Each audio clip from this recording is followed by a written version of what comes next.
The worst part wasn't sitting alone at her best friend's wedding. It wasn't even the pitying looks from the other guests or the way conversations stopped when she walked by. The worst part was watching Rebecca, her supposed best friend since college, laugh and celebrate with people who had barely acknowledged Amelia's existence all evening. Amelia Johnson smoothed her emerald green dress for the 100th time and tried to make herself invisible at table 7. The reception hall buzzed with laughter and clinking glasses, but she felt like she was watching it all through thick glass. Every couple seemed to glow with happiness while she sat next to an empty chair that should have held her date. "I'm so sorry, Amelia," her coworker Kevin had texted that morning. "Food poisoning. Can't make it to the wedding. Hope you understand." She understood perfectly. Kevin had found out last week that Rebecca's wedding was going to be featured in a local magazine because her new husband Michael owned several successful restaurants in the city. Suddenly, being Amelia's +1 to what he thought would be a small ceremony wasn't appealing anymore. The maid of honor, Rebecca's sister Jessica, clinked her champagne glass to get everyone's attention. Amelia had known Jessica for years, but the woman had never liked her. Tonight, Jessica's smile looked particularly sharp. "I want to say something about love," Jessica announced, her voice carrying across the reception hall. "True love finds everyone eventually. Well, almost everyone." Her eyes found Amelia at table 7. "Some people just aren't meant to find love. They're meant to be the supporting characters in other people's love stories." Laughter rippled through the crowd. Not cruel laughter, but the kind that came from people who thought they were hearing a funny observation about life. Amelia felt her cheeks burn as several guests turned to look at her empty table setting. Rebecca caught her eye from the head table and gave a little wave, but she didn't correct her sister. She didn't stand up for Amelia. She just smiled and turned back to her new husband. That hurt more than anything else. Amelia had been Rebecca's roommate in college. She had helped Rebecca through her parents' divorce, her struggles in nursing school, and 3 terrible relationships before Michael. When Rebecca needed someone to drive her to job interviews because her car broke down, Amelia was there. When Rebecca got food poisoning the night before her nursing board exam, Amelia stayed up all night taking care of her. But apparently, none of that mattered now that Rebecca was married and surrounded by her new family. The band started playing a slow song, and couples moved to the dance floor. Amelia watched Rebecca dance with her father, both of them crying happy tears. She remembered helping Rebecca pick out her dress, spending hours at bridal shops and listening to Rebecca worry about every detail. "You'll be my maid of honor, of course," Rebecca had said back then. But 3 months before the wedding, Rebecca called to say she had chosen her sister instead. Family comes first, you know? Amelia had understood then too. She always understood. A waiter approached her table with a fresh glass of champagne. "From the gentleman at the bar," he said, pointing across the room. Amelia looked over and saw a tall man in an expensive dark suit watching her. He had brown hair, kind eyes, and the sort of confident posture that came from success. He raised his own glass slightly in her direction. She felt a flutter of hope, but it died quickly. Men like that didn't notice women like her. He was probably looking at someone else, or maybe it was some sort of mistake. The man started walking toward her table, and Amelia's heart began to race. He moved through the crowd easily, nodding politely to people who tried to stop and talk to him. His focus stayed on her. "Excuse me," he said when he reached her table. His voice was warm and deeper than she expected. "I hope you don't mind the champagne. You look like you could use a friend." Up close he was even more handsome. His suit was perfectly tailored, and his watch probably cost more than Amelia made in 6 months. But his smile seemed genuine, and there was something gentle in his expression. "I'm Ethan," he said, extending his hand. "Ethan Mitchell." "Amelia Johnson," she replied, shaking his hand. His grip was firm but not overwhelming. "Would it be terribly forward of me to ask if I could sit down?" Amelia gestured to the empty chair beside her. "It's all yours. My date canceled last minute." Ethan sat down and looked around the reception hall. "Beautiful wedding. Are you close to the bride?" "We were best friends," Amelia said, then caught herself. "We are best friends. Since college." "That's wonderful. Lifelong friendships are rare." The music changed to something more upbeat, and the dance floor filled with laughing guests. Amelia watched Rebecca spin around in her wedding dress, surrounded by her new family and husband's friends. "Can I ask you something?" Ethan said, leaning closer so she could hear him over the music. Amelia nodded. "Would you be willing to help me with something? I promise it's not inappropriate or dangerous." She looked at him carefully. There was something serious in his expression now, something that made her think he really did need help. What kind of help? Ethan glanced around the room, then back at her. I need you to act like you're mine tonight. Have you ever felt invisible at the moment when you needed support the most? Have you wondered what it would feel like to have someone choose you when everyone else looks past you? Share your thoughts in the comments below and subscribe to see how this incredible night unfolds for Amelia. Amelia stared at Ethan, certain she had misheard him over the wedding band. I'm sorry, what did you say? I know how it sounds, Ethan said, his voice low and urgent. But I need you to pretend to be my date tonight. Just for a few hours. She looked around the reception hall, wondering if this was some sort of elaborate prank. Why would you need me to do that? Ethan ran a hand through his hair, and for the first time since he sat down, he looked nervous. My ex-girlfriend is here. She's been persistent since our breakup 6 months ago. When I saw her across the room earlier, she started heading my way with that look in her eyes. What look? The one that says she thinks we're getting back together. He gestured discreetly toward a table near the dance floor. The woman in the red dress talking to the bride's mother. Amelia followed his gaze and saw a stunning blonde woman in a form-fitting red dress. She was everything Amelia wasn't, tall, confident, and surrounded by admirers. She's beautiful. She's also manipulative, demanding, and thinks my money means she owns me. Ethan turned back to Amelia. I came to this wedding because Michael is a good friend and business partner. I didn't know she would be here. So you want me to pretend to be your girlfriend? Just for tonight. I'll make it worth your time, I promise. And you'll be helping me avoid a very uncomfortable situation. Amelia looked down at her dress, then back at the woman in red. I don't think anyone would believe that you and I are together. Why not? Look at her, then look at me. We're not exactly in the same league. Ethan's expression grew serious. First of all, you're beautiful. Second, you have something she doesn't. What's that? Kindness. I can see it in your eyes. You care about people. He paused. She only cares about herself. The sincerity in his voice made Amelia's chest tight. When was the last time someone had called her beautiful and meant it?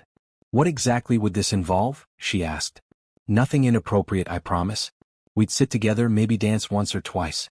I'd introduce you as my girlfriend. We'd act like we're happy together. And what do I get out of it? Ethan smiled. Besides helping someone in need? I'll make sure you have the best night you've had in months. You looked like you needed rescuing as much as I do. That stung, but it wasn't wrong. She had been sitting alone, feeling sorry for herself while her best friend celebrated the happiest day of her life. Plus, Ethan continued, I'll owe you a favor. A big one. And I'm someone who can pay his debts. The way he said it made Amelia think he was talking about more than money. There was something about Ethan that made her want to trust him, even though they had just met. What happens when people ask questions? I don't know anything about your life. We'll keep it simple. We met through work, we've been dating for a few months, and we're taking things slow. He reached into his jacket and pulled out his phone. What do you do for work? I'm a marketing coordinator. Well, I was until last month. What happened last month? Budget cuts. I've been freelancing since then, but it's not going well. Ethan's expression grew thoughtful. Marketing. That's actually perfect. I could use someone with marketing experience. For what? I'll tell you later. Right now, my ex is heading this way. Amelia glanced over and saw the woman in red walking toward their table with determination. Her smile looked predatory. So? Ethan asked. Will you help me? Amelia thought about sitting alone for the rest of the evening, watching happy couples dance while Jessica made more comments about people who weren't meant for love. She thought about going home to her empty apartment and spending Sundays sending out more job applications that would probably be ignored. Then she looked at Ethan, who was offering her a chance to feel wanted, even if it was just pretend. Yes, she said. I'll help you. Relief flooded Ethan's face. Thank you. I owe you already. He reached over and took her hand just as the woman in red arrived at their table. Ethan, darling, the woman said, her voice honey-sweet but with an edge underneath. I was hoping I'd run into you here. Hello, Caroline, Ethan said, not letting go of Amelia's hand. I'd like you to meet my girlfriend, Amelia. Caroline's smile faltered for just a moment before snapping back into place. Girlfriend? How unexpected. Amelia felt Caroline's eyes examining her from head to toe, cataloging every flaw. The silence stretched uncomfortably. It's nice to meet you, Amelia said, surprised by how steady her own voice sounded. Yes, well. Caroline's attention turned back to Ethan. I was hoping we could talk privately. About the Morrison deal. There's nothing to discuss, Ethan said. That deal was settled months ago. Still, I think we should. Caroline. Ethan's voice carried a warning. I'm here with Amelia, and I'd like to enjoy the evening with her. Caroline's smile became razor sharp. Of course. How long have you two been together? Amelia felt panic rise in her throat, but Ethan squeezed her hand gently. 3 months, he said. Best 3 months I've had in years. The way he said it, looking directly at Amelia with warmth in his eyes, almost made her believe it herself. How romantic, Caroline said. And where did you meet? Through work, Amelia said, finding her voice. Ethan needed someone with marketing experience. Oh, you work for him? There was something dismissive in Caroline's tone that made Amelia's spine straighten. I work with him. We're partners. It wasn't exactly true, but Ethan's approving squeeze of her hand told her she had said the right thing. Partners? Caroline repeated. How modern. The band struck up a slow song and Ethan stood up, still holding Amelia's hand. Would you like to dance? He asked. Amelia nodded, grateful for the chance to escape Caroline's scrutiny. As Ethan led her to the dance floor, she heard Caroline mutter something under her breath that sounded like, "We'll see about that." You did great, Ethan whispered as he pulled Amelia into his arms for the dance. She hates me already. Good. That means it's working. Amelia looked up at him as they swayed to the music. What exactly did I just get myself into? Ethan smiled, and for a moment she forgot this was all pretend. Something that might be the best thing that ever happened to both of us. Dancing with Ethan felt like stepping into a different life. He moved with confidence, leading her easily through the slow song while other couples swayed around them. Amelia could feel eyes watching them, but for once the attention didn't make her want to disappear. You're a good dancer, she said, looking up at him. My mother insisted on lessons when I was 12. I hated it then, but I'm grateful now. It shows. Ethan spun her gently, and when she came back to him, his smile was genuine. You're not what I expected when I walked over to your table. What did you expect? Someone who needed rescuing. But you're rescuing me just as much. The song ended, but Ethan didn't let go of her hand as they walked back toward their table. Caroline was nowhere to be seen, but Amelia noticed other guests watching them with interest. Amelia? A familiar voice called out. Rebecca was walking toward them, her wedding dress trailing behind her like a cloud of white silk. Her face showed confusion and curiosity. Rebecca, hi, Amelia said, suddenly nervous. Congratulations again. Everything is beautiful. Thank you. Rebecca's eyes moved to Ethan, then to their joined hands. I don't think we've met. Ethan Mitchell, he said, extending his free hand. Congratulations on your marriage. Thank you. Rebecca shook his hand but kept looking between him and Amelia. Amelia, I thought Kevin was your plus one. He got sick, Amelia said. Ethan came instead. Instead. Rebecca's eyebrows rose. You mean? We're dating, Ethan said smoothly. I know Amelia was excited to introduce me to her best friend. Rebecca's expression shifted to something Amelia couldn't quite read. Surprise mixed with something that might have been concern. That's wonderful, Rebecca said slowly. How long have you two been together? A few months, Amelia said, sticking to their story. And I've never heard about him? Amelia felt heat creep up her neck. Rebecca was right to be suspicious. They had talked on the phone just last week, and Amelia had definitely not mentioned dating anyone. We wanted to keep things private at first, Ethan said, stepping closer to Amelia. You know how it is with new relationships. Sometimes it's better to see how things develop before telling everyone. Of course, Rebecca said, but her tone suggested she didn't quite believe it. Well, I should get back to Michael. But we should definitely catch up soon, Amelia. Definitely, Amelia agreed. After Rebecca walked away, Amelia slumped slightly. She knows something's off. She's suspicious because you looked guilty, Ethan said gently. If we're going to make this convincing, you need to act like you're happy to be here with me. I am happy to be here with you, Amelia said, then caught herself. I mean, I'm grateful for your help. Are you happy though? The question was simple, but it made Amelia think. When was the last time she had felt genuinely happy? Not content, not okay, but actually happy? I'm having a better time than I expected, she said honestly. Good. That's what I want to hear. A waiter appeared with fresh drinks and Ethan tipped him generously. As they sat back down at their table, Amelia noticed how different everything felt now. The empty chair was gone, replaced by Ethan's warm presence. The pitying looks had turned to curious glances. Tell me about yourself, Ethan said. If we're supposed to be dating, I should know more than just your name and profession. What do you want to know? Everything. Where did you grow up? What do you love? What makes you laugh? Amelia sipped her champagne, buying time. It had been so long since someone asked her these kinds of questions. I grew up in Cleveland, she said. My parents are both teachers. I have one sister who's married and lives in California. Are you close with your family? Very. They worry about me being single in the big city, but they're supportive. What about friends? Besides Rebecca? Amelia hesitated. I'm not great at making friends. Rebecca and I met in college and we just clicked. Most of my other friendships faded after graduation. That's not uncommon. Adult friendships are harder to maintain. What about you? Tell me about your life. Ethan's expression grew more guarded. I started my first company when I was 25. It was a tech startup that got bought out 3 years later. I used that money to start my current company. Which does what? Software development, mostly for healthcare systems. We help hospitals and clinics manage patient data more efficiently. That sounds important. It is. And it's profitable, which doesn't hurt. There was something in his tone that suggested the money wasn't entirely a good thing. Is that how you met Caroline? She was the marketing director at one of our client companies. We dated for 2 years. He paused. I thought I loved her, but looking back, I think I was just lonely. What changed?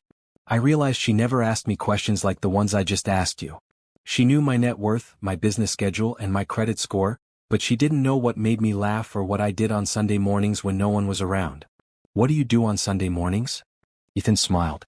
I make pancakes and read mystery novels. Very exciting. I love mystery novels. Who's your favorite author? Louise Penny. You. Agatha Christie. Classic choice, I know. Classic for a reason. They talked for another hour, sharing stories and discovering surprising connections. Ethan had also grown up in Ohio, just 2 hours from Amelia's hometown. They both loved hiking, hated romantic comedies, and had complicated relationships with social media. This is the longest conversation I've had with someone new in months, Amelia admitted. Same here. Most people want to talk about business or ask me for favors. Is that why you don't like being wealthy? Ethan looked surprised. How did you know I don't like it? The way you said it was profitable. Like you were apologizing for having money. You're very observant. It's a defense mechanism. When you're used to being overlooked, you learn to pay attention to details. I don't think you're someone who should be overlooked. The sincerity in his voice made Amelia's heart skip. Even if this was all pretend, Ethan had a way of making her feel seen that she hadn't experienced in years. The band announced the last dance, and couples began moving to the floor for one final song. Shall we? Ethan asked, standing and offering his hand. We should probably make one more appearance, Amelia agreed. As they danced to the slow, romantic song, Amelia found herself forgetting that this was all an act. Ethan held her close and she could smell his cologne, feel the warmth of his hand on her back. When she looked up at him, he was already watching her with an expression she couldn't quite read. Thank you, he said softly. For tonight. For helping me. Thank you for asking. Can I ask you something else? What? Would you like to have dinner with me tomorrow night? Not as pretend dates. As real people who enjoyed talking to each other. Amelia's breath caught. This wasn't part of the deal they had made. Are you sure? I'm sure. Unless you don't want to. She thought about saying no, about keeping this as a beautiful memory from one perfect evening. But looking into Ethan's eyes, she realized she didn't want this to end. I'd like that, she said. Good. I was hoping you'd say yes. As the song ended and the reception began winding down, Amelia felt like Cinderella approaching midnight. Soon the magic would end, and she'd go back to being ordinary Amelia with no job and no prospects. But maybe, just maybe, the magic didn't have to end at all. The next evening, Amelia stood in front of her closet for the third time in 20 minutes, second-guessing every outfit choice. The wedding had been formal, giving her an excuse to wear her best dress. But tonight was different. Tonight was real. Ethan had texted her that morning with an address and a simple message, looking forward to tonight. Dress comfortably. She settled on dark jeans, a soft blue sweater, and ankle boots. It was casual enough to feel like herself but polished enough for wherever he might take her. The address led her to a small Italian restaurant tucked between a bookstore and a flower shop. It wasn't the expensive, flashy place she had expected. Instead, it looked warm and intimate, with checkered tablecloths and the soft glow of candles and wine bottles. Ethan was already waiting at a corner table, and when he saw her, his face lit up with genuine pleasure.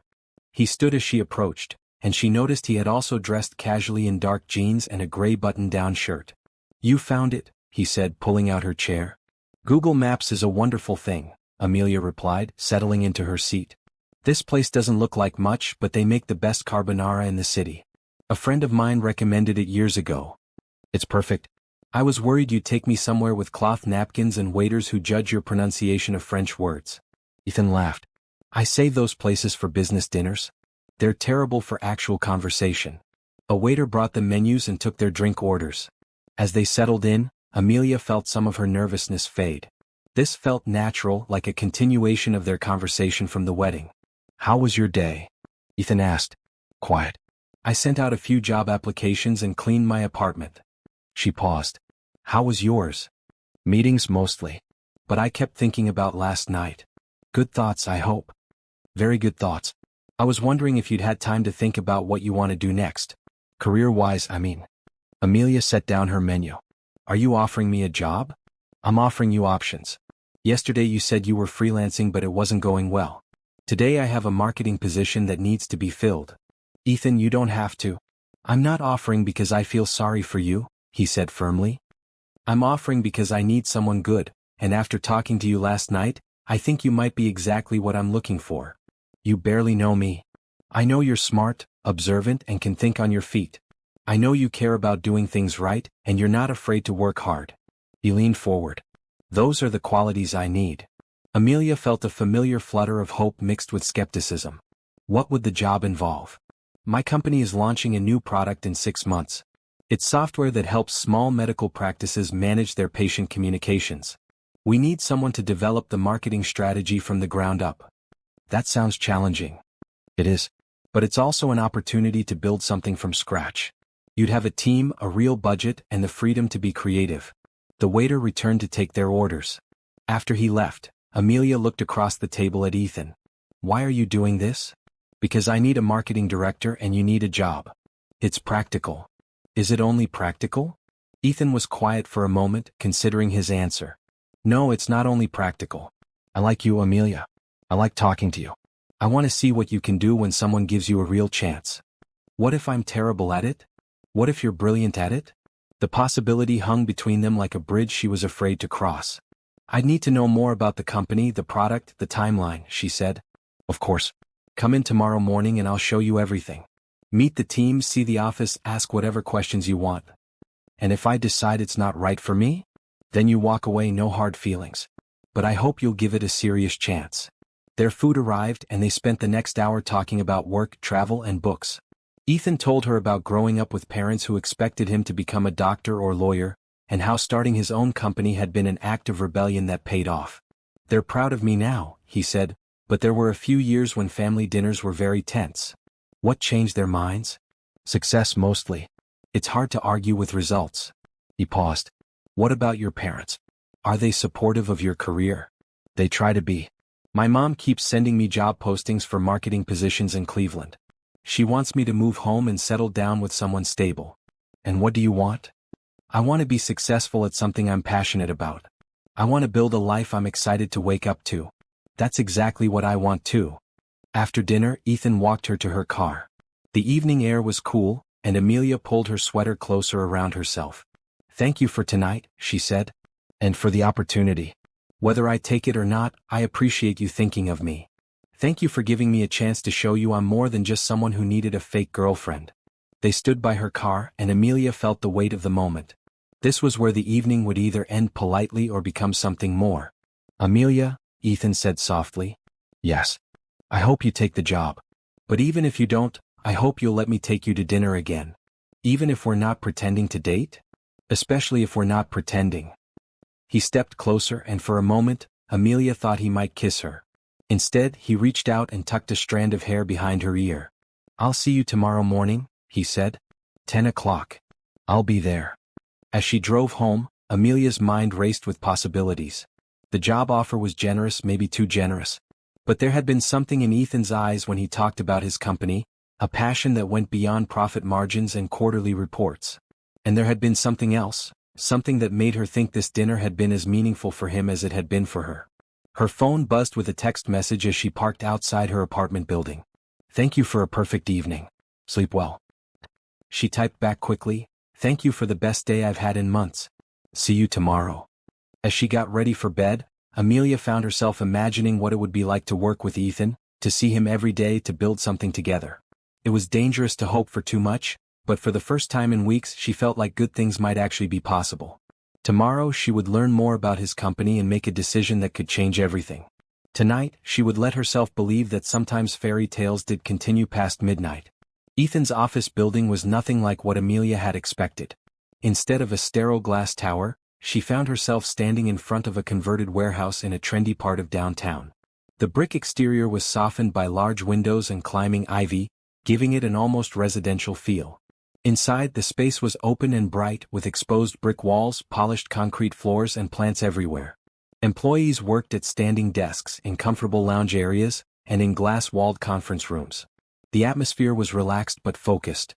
"Amelia," Ethan called out as she stood in the lobby, taking it all in. He approached with a warm smile, dressed in jeans and a navy pullover. "Right on time." "This place is amazing," she said honestly. "It's not what I pictured." "What did you picture?" "Something more corporate. More intimidating. I wanted to create a space where people actually want to spend their time. Come on, let me show you around." He led her through the different areas, introducing her to team members and explaining how the company was organized. Everyone seemed genuinely happy to meet her, and several people mentioned that Ethan had been talking about bringing in a marketing director for months. "Here's where you'd be working," Ethan said, stopping at a corner office with large windows overlooking the street. "If you take the position." The office was empty but inviting, with built-in bookshelves and enough space for a proper desk and meeting area. "It's beautiful," Amelia said. "But this seems too nice for someone you've known for 2 days." "It's not too nice for someone who's going to help us reach thousands of small medical practices across the country." They settled into chairs by the window and Ethan pulled out a tablet. "Let me show you what we're working on." For the next hour, he walked her through the product they were developing. It was software that would help small doctors' offices and clinics communicate more effectively with their patients, sending appointment reminders, test results, and health tips through a secure platform. "The big hospital systems already have sophisticated communication tools," Ethan explained. "But family doctors and small practices get left behind. They're still using phone calls and basic email to stay in touch with patients. And your software would change that? It would level the playing field. A 3-person family practice could offer the same quality of communication as a major medical center." Amelia could see the passion in his eyes as he talked about the project. This wasn't just about making money, it was about solving a real problem. "What's the timeline?" she asked. "We want to start beta testing in 3 months and launch fully in 6. The product is almost ready, but we need a marketing strategy that will reach our target audience effectively.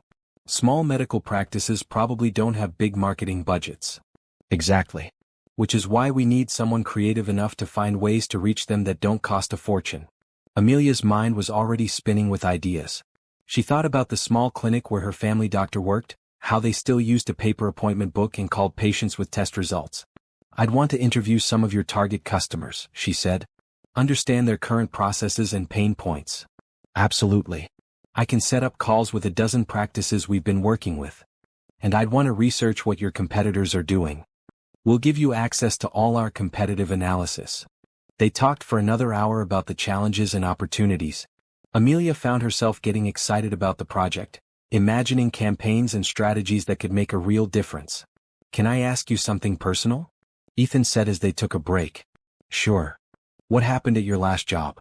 You mentioned budget cuts, but..." Amelia sighed. "The truth is, my boss never liked me.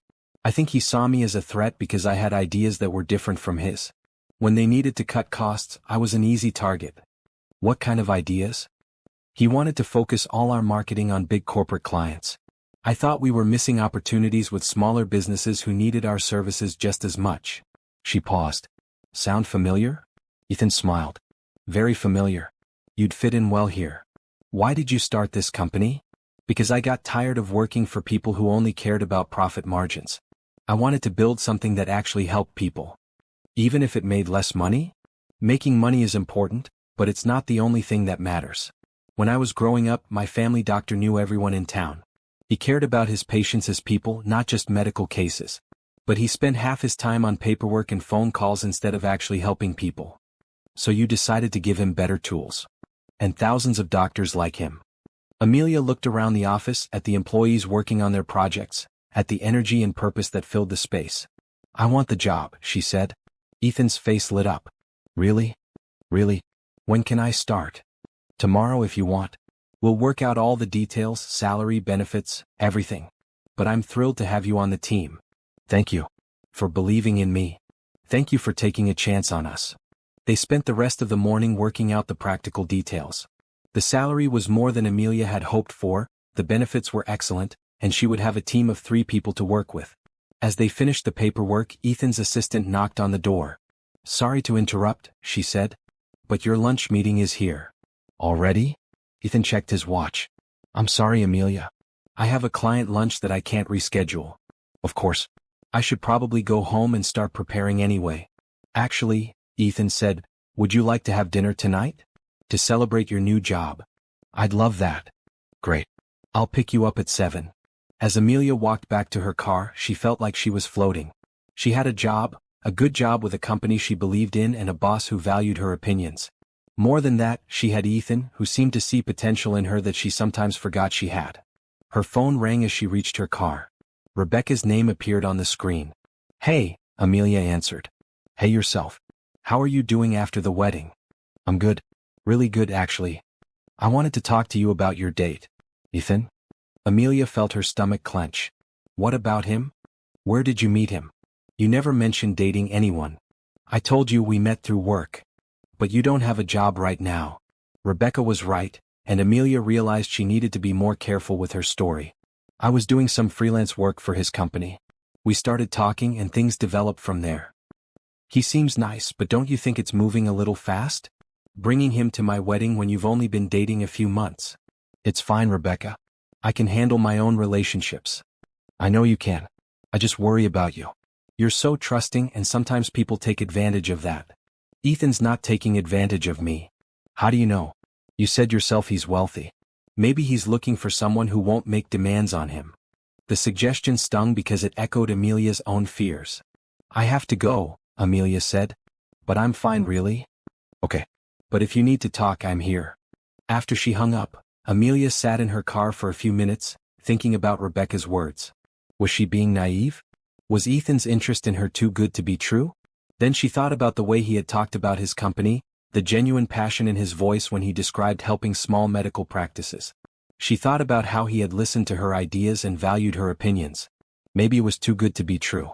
But for the first time in her life, she was going to choose to believe in something wonderful instead of waiting for it to fall apart.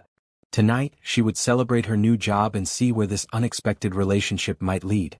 Tomorrow she would start building the life she had always wanted. 3 weeks into her new job, Amelia felt like she was living someone else's life. Her days were filled with interesting projects, creative challenges, and colleagues who actually listened to her ideas. Her evenings were spent with Ethan, sharing dinners, long walks, and conversations that lasted until midnight. Everything was going perfectly, which was exactly why she should have seen the trouble coming. It started with a phone call on a Thursday afternoon. Amelia was in her office reviewing market research data when her assistant knocked on the door.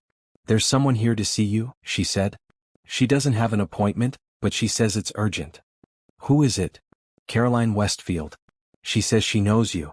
Amelia's stomach dropped. Caroline was Ethan's ex-girlfriend, the woman in the red dress from the wedding. What could she possibly want?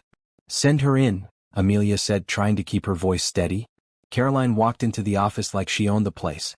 She was just as stunning as Amelia remembered, wearing a designer suit and carrying a handbag that probably cost more than Amelia's monthly rent. Amelia, Caroline said with a smile that didn't reach her eyes. What a lovely office. Ethan certainly takes care of his employees. Caroline, what can I do for you? I was hoping we could have a chat. Woman to woman. Amelia gestured to the chairs by the window. What about? Caroline sat down and crossed her legs elegantly. About Ethan, of course.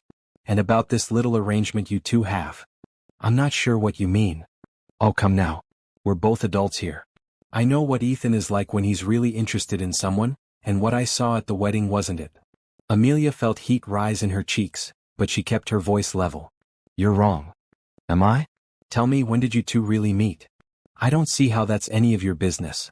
Caroline laughed. You met at the wedding, didn't you? He needed a date to avoid me, and you were conveniently sitting alone. The accuracy of the guess made Amelia's heart race, but she didn't respond. I thought so, Caroline continued. The question is, what did he promise you in exchange? Money? A job? She looked around the office meaningfully. Both. You need to leave. I'm trying to help you, Amelia. You seem like a nice person, but you're in over your head. Ethan doesn't date women like you. Women like me? Ordinary women. Women who need rescuing. He likes his charity cases for a while, but eventually he gets bored and moves on to someone more suitable. Each word was designed to hurt, and it was working. Caroline was voicing every insecurity Amelia had been trying to ignore. If that's true, why are you here? Because I care about Ethan and I can see he's making a mistake. He thinks he wants something real and simple, but that's not who he is. He needs someone who understands his world, his responsibilities. Someone like you? Exactly like me. Amelia stood up. This conversation is over. Please leave. Caroline rose gracefully and smoothed her skirt. Think about what I've said, Amelia. Ask yourself if this is really love or if you're just a convenient solution to a temporary problem. After Caroline left, Amelia closed her office door and sat down heavily in her chair. The woman's words echoed in her mind, mixing with her own doubts and Rebecca's warnings. Was she being naive? Had Ethan offered her the job just to keep her around? Was their relationship real, or was she just filling a role in his life? Her phone buzzed with a text from Ethan, looking forward to dinner tonight. I have something special planned. Usually, a message like that would have made her smile. Today it made her stomach twist with anxiety. That evening Ethan picked her up at 7 as planned. He seemed excited about something, practically bouncing with energy as they drove across town. Where are we going? Amelia asked. You'll see. It's a surprise. He pulled up in front of an elegant restaurant downtown, the kind of place Amelia had only seen in magazines. A valet took their car and the maitre d' greeted Ethan by name. Mr. Mitchell, your table is ready. They were seated at a private table on the restaurant's rooftop, with views of the city lights stretching out below them. It was beautiful and romantic, but all Amelia could think about was Caroline's words. This is incredible, she said, trying to match Ethan's enthusiasm. I wanted tonight to be special. He reached across the table and took her hand. These past few weeks have been amazing. You've made everything better, work and life. Ethan. I know we haven't been together very long, but I feel like I've been waiting for you my whole life. His words should have filled her with joy. Instead, they made her feel guilty and confused. Is that why you hired me? She asked. Ethan looked puzzled. What do you mean? Did you offer me the job because you wanted to keep me around? Because it was convenient? Where is this coming from? Amelia pulled her hand back. Caroline came to see me today. Ethan's expression darkened. What did she say? That you don't really care about me. That I'm just a charity case you'll get tired of eventually. And you believed her? I don't know what to believe. This all happened so fast, Ethan. The job, us, everything. Maybe it's too good to be true. It's not too good to be true. It's just good. How can you be sure? Ethan was quiet for a long moment, staring out at the city lights. Because I've never felt this way before, he said finally. Not with Caroline, not with anyone. When I'm with you, I feel like myself. Not the successful businessman or the wealthy guy everyone wants something from. Just Ethan. But what if Caroline's right? What if we're too different? What if we're not? What if the differences are what make this work? Amelia wanted to believe him, but the doubts were too strong. I think I need some time to figure this out, she said. Time apart. Time to think. About us, about the job, about everything. Ethan nodded slowly. If that's what you need. The drive back to her apartment was quiet and tense. When they pulled up outside her building, Ethan turned to her. Amelia, whatever Caroline said, whatever doubts you're having, remember one thing. I chose you. Not because you were convenient or easy, but because you're extraordinary. I don't feel extraordinary. That's one of the things I love about you. The word love hung between them, heavy with meaning and possibility. I'll call you, Amelia said, getting out of the car. I'll be waiting. As she watched him drive away, Amelia felt like she was making a terrible mistake. But Caroline's words had planted seeds of doubt that she couldn't ignore. Was she extraordinary enough for someone like Ethan? Or was Caroline right that this was all just a beautiful illusion that would eventually shatter? Tomorrow she would have to decide whether to fight for something wonderful or protect herself from potential heartbreak. Tonight she would try to figure out which choice would hurt less in the long run. Amelia spent the weekend analyzing every moment she had shared with Ethan, looking for signs that Caroline might be right. She replayed conversations, examined gestures, and questioned motives until her head ached from overthinking. By Sunday evening, she was no closer to an answer than she had been on Thursday night. Monday morning at work felt different. Ethan was professional and polite when their paths crossed, but the easy warmth between them was gone. Her team noticed the change, asking if everything was okay, and Amelia realized that her personal confusion was affecting her professional performance. She was in her office late Monday evening, trying to lose herself in market research, when her assistant knocked on the door. "I'm sorry to bother you," she said, "but there's someone here to see you. He says he's Ethan's father." Amelia looked up in surprise. "Send him in." Thomas Mitchell was an older version of his son, with silver hair and the same kind eyes. But there was something formal about his manner that put Amelia on edge. "Miss Johnson," he said, extending his hand. "I'm Thomas Mitchell. Thank you for seeing me without an appointment." "Of course. Please sit down." Thomas settled into the chair across from her desk and looked around the office approvingly. "Ethan has spoken very highly of your work," he said. "He tells me you've brought fresh perspective to the marketing strategy. I'm enjoying the challenge." "I'm sure you are. It's quite an opportunity for someone in your position." There was something in his tone that reminded Amelia uncomfortably of Caroline. "What can I do for you, Mr. Mitchell? I understand you and my son have become close." "We're dating, yes." "I see. And how long have you known Ethan?" "A few weeks." Thomas nodded as if this confirmed something he already suspected. "Miss Johnson, I'm going to be direct. My son is a good man, but he has a tendency to be impulsive, especially when it comes to matters of the heart. I'm not sure I understand. He sees someone in need and he wants to help. It's an admirable quality, but it sometimes leads him to make decisions based on emotion rather than logic." Amelia felt anger beginning to build in her chest. "Are you suggesting that I'm taking advantage of your son?" "I'm suggesting that perhaps this relationship has moved faster than is wise for either of you. With respect, Mr. Mitchell, that's between Ethan and me." Thomas leaned forward. "Is it?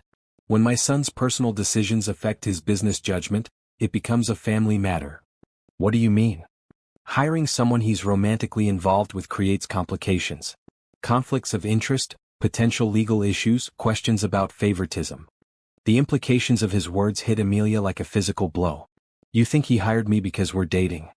"I think he hired you very quickly after meeting you, and I think his feelings may have clouded his professional judgment." "That's not true." "How can you be certain? You've known him for less than a month." Amelia thought about Caroline's visit, about her own doubts, about the speed with which everything had happened. Maybe Thomas was right. Maybe she was the problem. "What do you want from me?" she asked. "I want you to consider whether this situation is fair to either of you. Ethan deserves to make clear-headed decisions about his company and his personal life. You deserve to build a career based on your own merits, not on someone's romantic feelings. And if I agree with you, then perhaps you might consider taking some time apart. Allow Ethan to focus on his business, and allow yourself to pursue opportunities where your personal and professional lives aren't so entangled." Thomas stood up and straightened his jacket. "I'm not asking you to disappear, Ms. Johnson. I'm simply suggesting that some distance might be beneficial for everyone involved." After he left, Amelia sat in her office feeling worse than she had since Caroline's visit. Now it wasn't just Ethan's ex-girlfriend questioning their relationship, it was his family.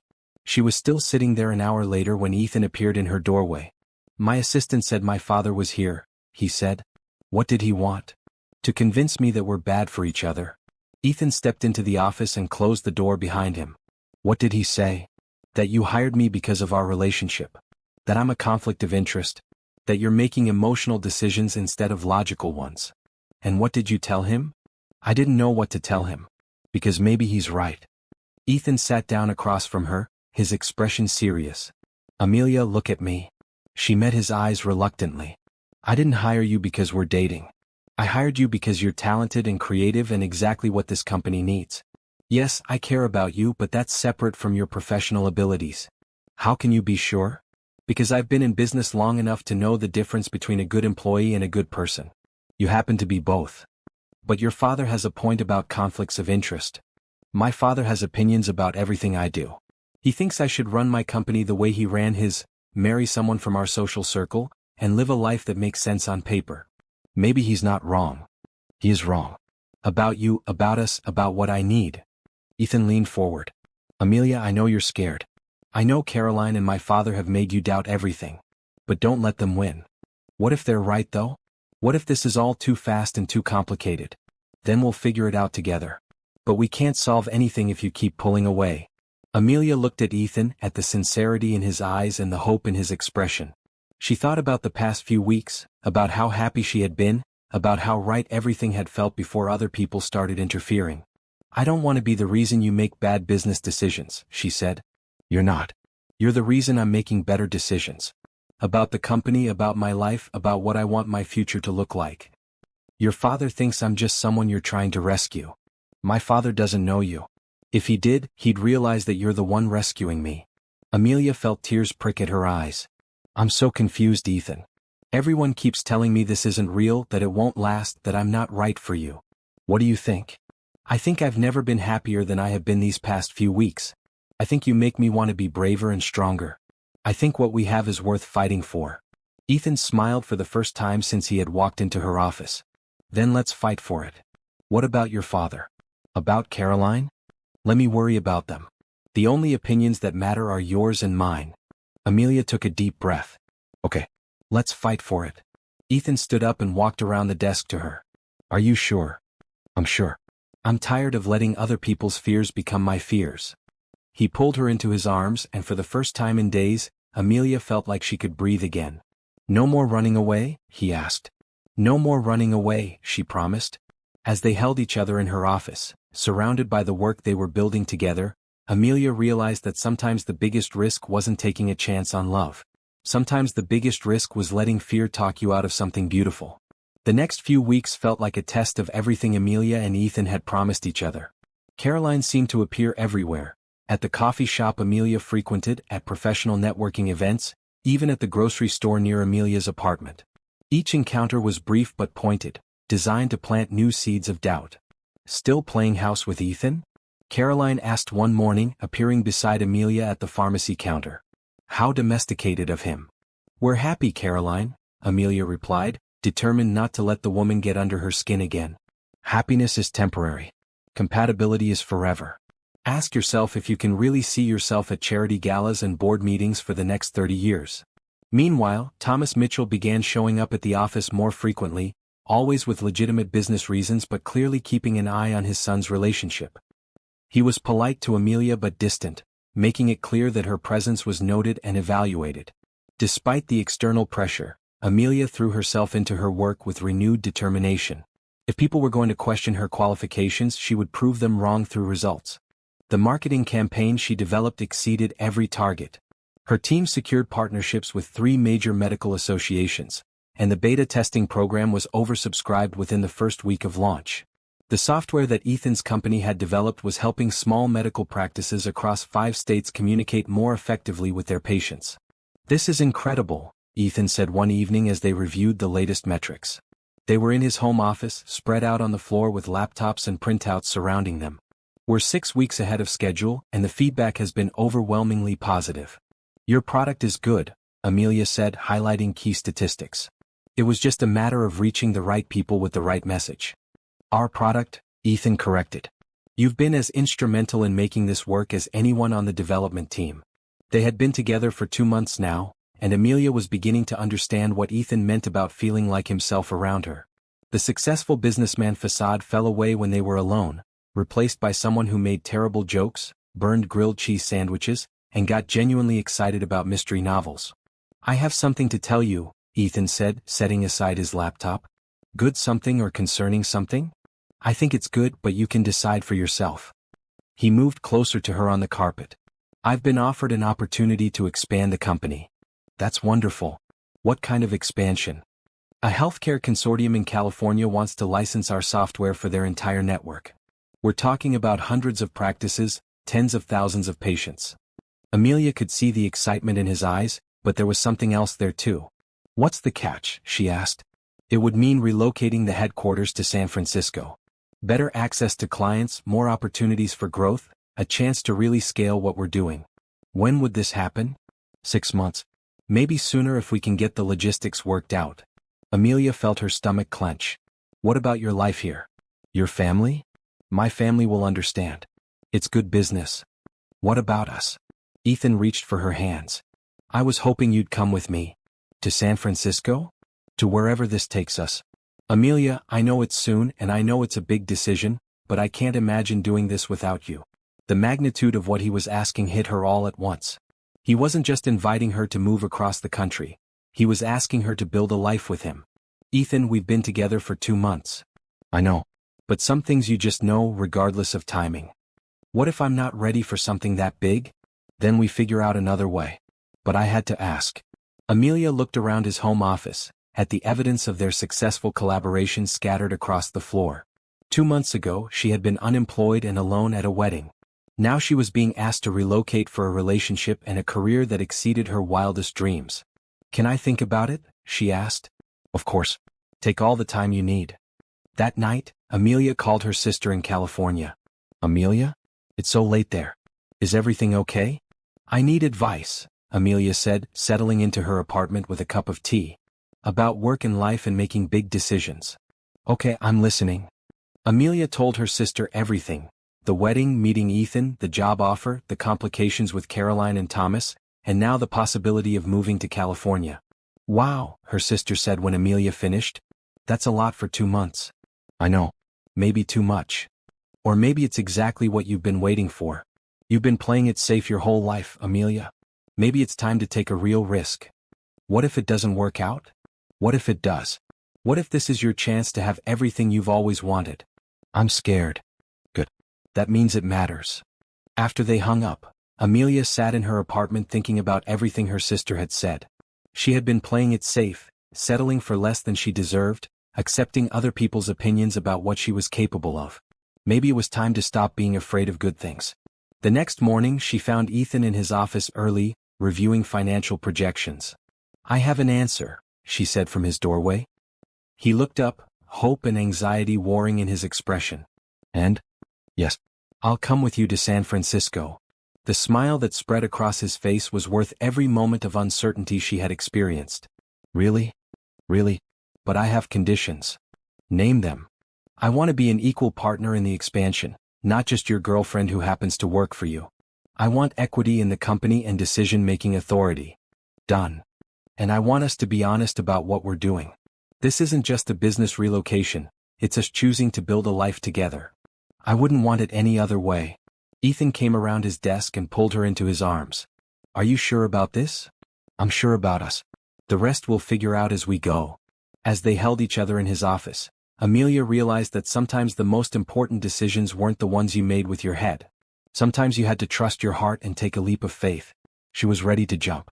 The announcement of the company's expansion to San Francisco should have been a celebration. Instead, it triggered a series of events that would test everything Amelia and Ethan had built together. The first sign of trouble came during a staff meeting where Ethan announced the relocation. While most employees were excited about the opportunity, a few expressed concerns about the speed of the decision and the logistics of the move. This seems sudden, said Marcus from the development team. 6 months ago we were focused on regional expansion. Now we're talking about relocating across the country. Good opportunities don't wait for convenient timing, Ethan replied. This partnership could multiply our impact by 10. Is it true that our marketing director will be getting equity as part of the expansion? Asked another employee. Amelia felt every eye in the room turn to her. She had known that Ethan's offer would become public knowledge eventually, but she hadn't expected it to happen so quickly. That's correct, Ethan said firmly. Amelia has been instrumental in our success, and her role in the expansion will reflect that. After the meeting, Amelia overheard 2 employees talking in the break room. It's pretty convenient, don't you think? Dating the boss and getting promoted at the same time? I heard she didn't even interview for her current job. Just got hired after meeting him at some wedding. The words stung because they echoed Amelia's own fears about how their relationship looked to outsiders. That evening, she and Ethan were having dinner at her apartment when her phone rang. Rebecca's name appeared on the screen. I should take this, Amelia said. She's been trying to reach me for days. Amelia, finally, Rebecca said when she answered. I've been worried about you. I'm fine. Just busy with work. That's actually what I wanted to talk to you about. I heard through my cousin that you're moving to California with Ethan. Amelia sighed. She had been planning to tell Rebecca about the move herself, but news traveled fast in their social circle. We're relocating for business reasons, Amelia said. Business reasons? Amelia, you've been dating this man for 2 months, and now you're moving across the country with him. It's not that simple. It sounds exactly that simple. You meet a rich guy at my wedding, he gives you a job, and now you're following him to California. How does that sound to you? Amelia glanced at Ethan, who was pretending not to listen but clearly hearing every word. It sounds like I'm making decisions about my own life, Amelia said. Or like you're being manipulated by someone who knows exactly how to get what he wants. Rebecca, that's enough. Is it? Have you asked yourself why a successful businessman would hire someone with no experience in his industry? Have you wondered why he's moving so fast with this relationship? We're in love, Rebecca. Are you? Or are you grateful, which isn't the same thing? The question hit too close to home. After Rebecca hung up, Amelia sat staring at her phone, her appetite gone. Everything okay? Ethan asked gently. Rebecca thinks I'm making a mistake. She thinks you're manipulating me. What do you think? I think everyone has an opinion about our relationship except us. Ethan moved to sit beside her on the couch. Talk to me. What's really bothering you? Do you ever wonder if we're moving too fast? 2 months ago I was unemployed and single. Now I'm relocating across the country for a man I barely know. You know me. Do I? I know you make good pancakes and read mystery novels, but do I know who you really are? Ethan was quiet for a long moment. What do you want to know? Everything. Your real story, not just the parts you've chosen to share. Okay. Ethan took a deep breath. My father built his company from nothing, and it made him wealthy but miserable. He worked 18-hour days and missed most of my childhood. When I started my own company, I swore I'd do things differently. But success has its own pressures. There are always people who want something from you, who see you as an opportunity rather than a person. Like Caroline? Caroline was attracted to my lifestyle, not to me. She wanted the status and the money, but she had no interest in the person behind it all. How do you know I'm different? Because you've never asked me for anything. You've earned everything I've given you, and you question whether you deserve it even when you obviously do. Maybe that's just another kind of manipulation. Making you feel good about yourself so you'll give me more. Ethan looked hurt. Is that what you think? I don't know what to think anymore. Everyone keeps telling me this is too good to be true. What if it's just good? What if sometimes people meet and connect and build something beautiful together without hidden agendas or ulterior motives? What if it doesn't last? What if we get to California and realize we don't really know each other? Then we'll deal with it. But Amelia, we can't live our lives based on worst-case scenarios. That night, Amelia lay awake thinking about everything Rebecca had said. Was she being naive? Was she so grateful for Ethan's attention that she was confusing gratitude with love? The next morning brought answers she wasn't prepared for. Thomas Mitchell was waiting in the lobby when she arrived at work, and his expression was grimmer than usual. Miss Johnson, I need to speak with you privately. About what? About your employment history. Specifically about why you really left your last job. Amelia's blood ran cold. I told you. Budget cuts. According to my research, you were fired for violating company policy. Something about unauthorized access to client files and sharing confidential information with competitors. That's not true. Isn't it? Because I have documentation that suggests otherwise. Thomas pulled out a folder and handed it to her. Inside were copies of her employment records, including a termination letter she had never seen before. This is impossible, Amelia said, scanning the documents. I never violated any policies. Perhaps not. But these documents exist, and they paint a very different picture of your departure than the one you've shared with my son. Amelia's hands were shaking as she read through the fabricated evidence. Someone had gone to great lengths to make her look dishonest and incompetent. Who gave you these? She asked. Someone who cares about my son's welfare and the future of his company. Caroline. Thomas didn't deny it. The source is less important than the content. Can you explain these discrepancies? They're lies. All of it. Can you prove that? Amelia realized with growing horror that she couldn't. Her former boss had been careful to document everything in a way that protected the company but made her look guilty. What do you want? She asked. I want you to tell my son the truth about your past before he makes a decision that could ruin his company's reputation. The truth is that I did nothing wrong. Then you should have no problem discussing this with Ethan. But Amelia knew that even false accusations could destroy trust. If Ethan had any doubts about her integrity, seeing fabricated evidence might be enough to change everything between them. As Thomas walked away, Amelia realized that her enemies had found the perfect weapon. Not lies about her character, but lies about her past that she couldn't easily disprove. Now she had to decide whether to fight for her relationship or protect Ethan from the scandal that Caroline and his father were trying to create. The choice would determine not just her future, but whether love was strong enough to survive a war waged by people who wanted to see her fail. Amelia spent the rest of the day in her office, staring at the fabricated documents and trying to figure out how to fight an enemy who was willing to lie. Every time she looked at the forged termination letter, she felt anger and helplessness in equal measure. She was still sitting there when Ethan knocked on her door at 7 that evening. "You missed our dinner reservation," he said, concern evident in his voice. "Is everything okay?" For a moment, Amelia considered keeping the whole thing to herself. Maybe she could quietly investigate and prove the documents were fake before anyone else saw them. But looking at Ethan's trusting face, she realized that secrets would only make things worse. "Your father came to see me this morning," she said. "He brought some documents about my employment history." Ethan's expression darkened. "What kind of documents?" Amelia handed him the folder. "Someone has been working very hard to make me look dishonest and incompetent." Ethan read through the papers, his frown deepening with each page. "These claim you were fired for sharing confidential client information. Which never happened. I left because of budget cuts, exactly like I told you. I believe you. Just like that. Just like that." Ethan set the folder aside and moved to sit beside her. "Amelia, I've worked with you for months. I've seen your integrity, your work ethic, your dedication. These documents don't change what I know about you. But they look official. Someone could use them to destroy your company's reputation. Let them try. I'll fight anyone who comes after you with lies." Amelia felt tears of relief and gratitude well up in her eyes. Caroline must have paid someone to create these. Your father wouldn't fabricate evidence himself, but he'd use it if someone handed it to him. Probably. The question is, what do we do about it?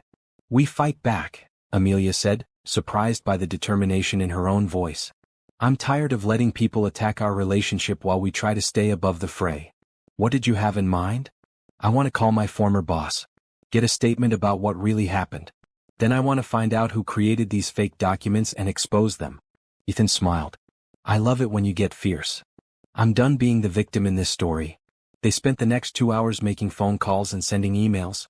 Amelia's former boss was initially reluctant to get involved, but when she explained that someone was using forged company documents to attack her, he agreed to provide a written statement about her actual departure.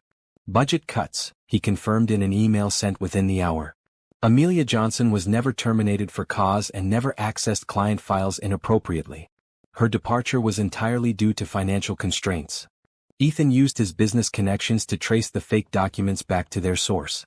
It took several calls and a favor from a private investigator, but by 10 o'clock that night they had their answer.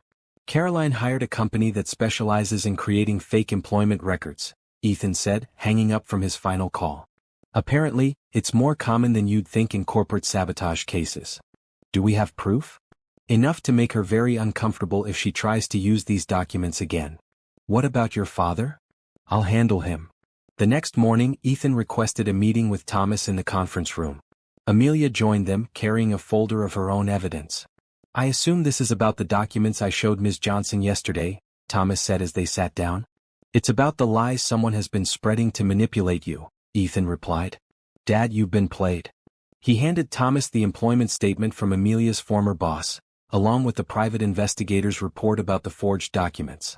Thomas read through everything carefully, his expression growing more serious with each page. "Caroline did this?" he asked finally. "Caroline paid professionals to do this," Ethan corrected. "She's been waging a campaign to destroy Amelia's reputation and our relationship." "I had no idea." "I know you didn't. But I need you to understand something. Amelia is not going anywhere. She's my partner in business and in life, and anyone who attacks her is attacking me." Thomas looked at Amelia with what might have been the beginning of respect. "I owe you an apology, Ms. Johnson. I was concerned about my son's welfare, but I allowed that concern to cloud my judgment." "I understand," Amelia said. "You were protecting your family. Still, I should have investigated more thoroughly before bringing you those documents. The important thing is that the truth is out now," Ethan said. What will you do about Caroline? We're going to give her a choice, Amelia said. She can disappear quietly, or we can make her fabrication of evidence very public. That afternoon, Ethan and Amelia met Caroline at her downtown office. She was as composed as ever, but there was something brittle in her smile when she saw them together. Ethan, what a surprise. And Amelia, how are you settling into your new role? We know what you did, Ethan said without preamble. The fake documents, the forged employment records. We have proof. Caroline's composure slipped for just a moment before snapping back into place. I have no idea what you're talking about. We have the private investigator's report, Amelia said. We know which company you hired and how much you paid them. Even if that were true, it's not illegal to verify someone's employment history. It's illegal to fabricate evidence and use it to damage someone's reputation, Ethan said. It's called defamation and it comes with both civil and criminal penalties. Caroline sat back in her chair, finally understanding that she had been caught. What do you want? She asked. We want you to stop, Amelia said. No more surprise visits, no more lies, no more attempts to sabotage our relationship. And if I refuse? Then tomorrow morning, I'll be making some very interesting phone calls to your clients and professional contacts, Ethan said. I wonder how they'll feel about working with someone who fabricates evidence.